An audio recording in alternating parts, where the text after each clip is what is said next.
अरे बासन जाति प्याज खाए थी, अरे केसर डाल के घी को पिलैयो,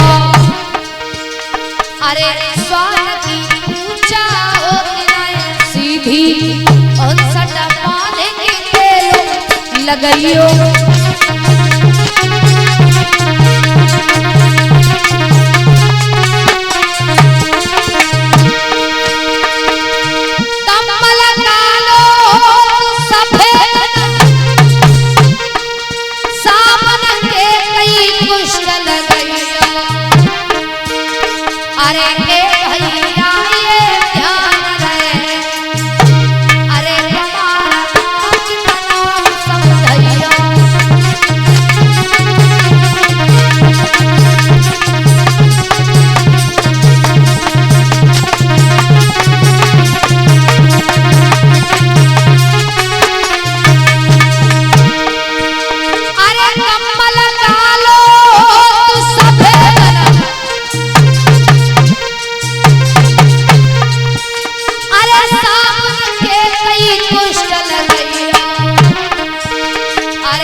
कहा तुम्हें नहीं मालूम है यदि आप प्याज खा लें और समाज में यदि जाएं ऊपर से केसर का मिश्रण पी लें, लेकिन समाज में यदि आप जाएंगे तो बदबू प्याज की ही आएगी और कंबल काला होता है। कई कुष्ठ यदि साबुन के लगा दिए जाएं लेकिन वो सफेद नहीं हो सकता। इसलिए ये दैत्य है, चाहे कुछ भी करो लेकिन ये देवता नहीं बन सकता है। इसलिए कुछ उपाय सोचो। अब भगवान को बड़ी चिंता लगी है और इस चिंता ने जीव ही नहीं बल्कि परमात्मा को भी परेशान कर दिया है। इंद्र वहां से चले आते हैं, भगवान बड़े परेशान हैं कैसे बलि के दरवाजे पर जाया जाए, इस लोक के बदले में कोई दूसरा लोक दे दिया जाए, अब क्या किया जाए। और ये 51 रुपए भगवती देवी ग्राम रामई, 50 रुपए चंद्रशेखर गांव फालर, उनकी तरफ से आए भगवान सुख शांति दान करे, धन के भंडार भरे रहे, प्रभु से यही कामना करते हैं। महाराज विचार किया है भगवान ने कैसे बलि के दरवाजे पर जाया जाए, तो इन्होंने 52 अंगुल के भगवान बने हैं और मैया अदिति मैया पृथ्वी ने यज्ञोपवीत दिया है, कमंडल दिया है। आज भगवान ने यज्ञोपवीत धारण किया, कमंडल हाथ में लिया है। 52 अंगुल के भगवान जिस समय चले हैं, पीले वस्त्रों को भगवान ने धारण किया। अगर कोई काम आपने अभी तक नहीं किया, अरे दान नहीं किया वो तो नहीं किया, लेकिन गंगा स्नान भी नहीं किया। गांव के सब लोग गंगा स्नान करने के लिए जाते हैं, आप भी चले जाइए गंगा स्नान करने के लिए। तो सेठ जी जाने के लिए तैयार नहीं हुए। अब सेठानी ने जबरदस्ती सेठ जी को गंगा स्नान करने के लिए भेजा, बोले चले जाइए।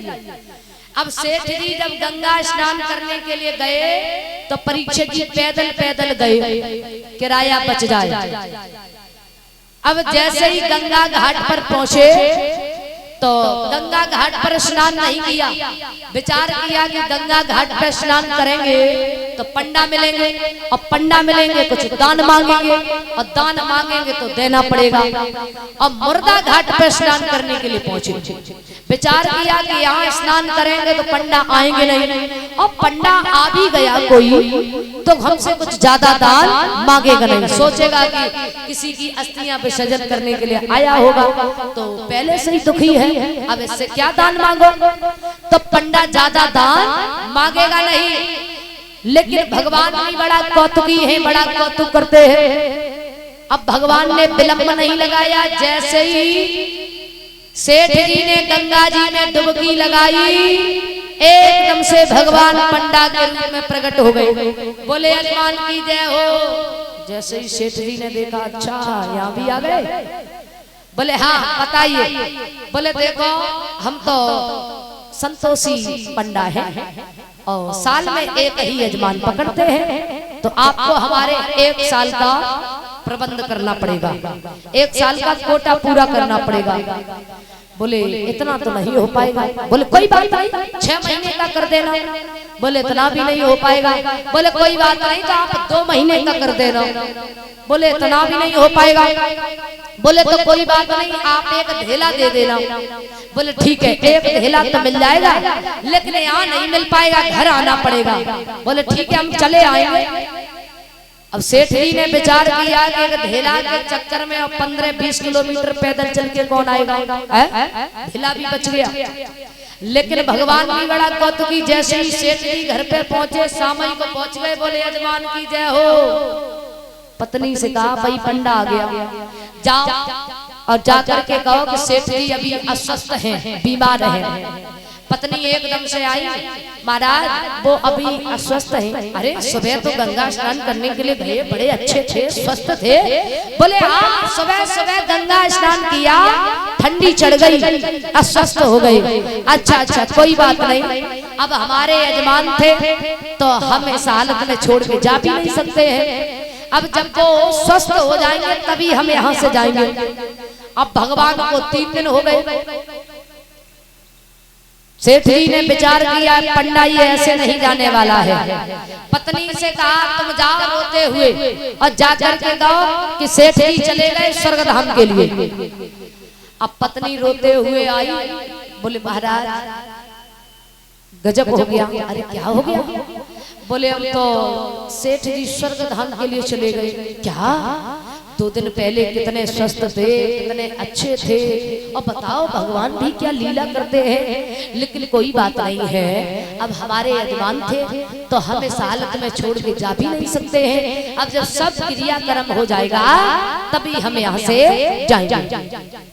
अब भगवान ने आवाज लगाई कि सेठ जी चले गए स्वर्गधाम के लिए, रामचंद्र जी चले गए स्वर्गधाम के लिए। जितने भी पड़ोसी थे सब इकट्ठे हो गए। अब पत्नी रो रही है, तो जैसे ही सब तैयारियां हुई सेठ जी को लेकर के जब चले, पत्नी बोली महाराज ये मरे नहीं हैं। भगवान बोले ये मर चुके हैं, लेकिन अपने को मरता हुआ कोई नहीं देख सकता है, इसलिए तुम्हें लग रहा है कि ये मरे नहीं, लेकिन ये तो मर चुके हैं। अब जैसे ही पहुंचे तो भगवान ने देखा कि ये तो सेठ मरने के लिए तैयार है, लेकिन एक ढेला देने के लिए तैयार नहीं है। कान में कहा अरे सेठ जी हम तो स्वयं भगवान हैं, अब बैकुंठ धाम से आए हैं, नेत्र खोल लो। अब जैसे ही नेत्र खोले तो भाई पंडा फिर सामने आ गया, फिर नेत्र बंद कर लिए। कहा कि अरे कुछ मांगना नहीं है आपसे, कुछ आपको देना नहीं है, कुछ आप हमसे मांग लो। कहा कि प्रभु और तो हमें कुछ नहीं चाहिए, जो आप हमसे बार बार ये ढेला मांग रहे हैं आप वही छोड़ जाइए और हमें कुछ नहीं चाहिए। भगवान ने कहा तथास्तु जाओ, मैंने आपका ढेला छोड़ दिया। तुम्हारा कुछ लोग ऐसे होते हैं कि पूरा जीवन निकल जाता है लेकिन 1 रुपया का दान नहीं करते हैं। लेकिन भगवान को देने में बलि ने कोई शंका नहीं की, तब बलि ने जब शंका नहीं की तो भगवान ने भी सर्वस्व बलि को दे दिया, पाताल लोक का राजा बना दिया है। बोलिए वृंदावन बिहारी लाल की। आइए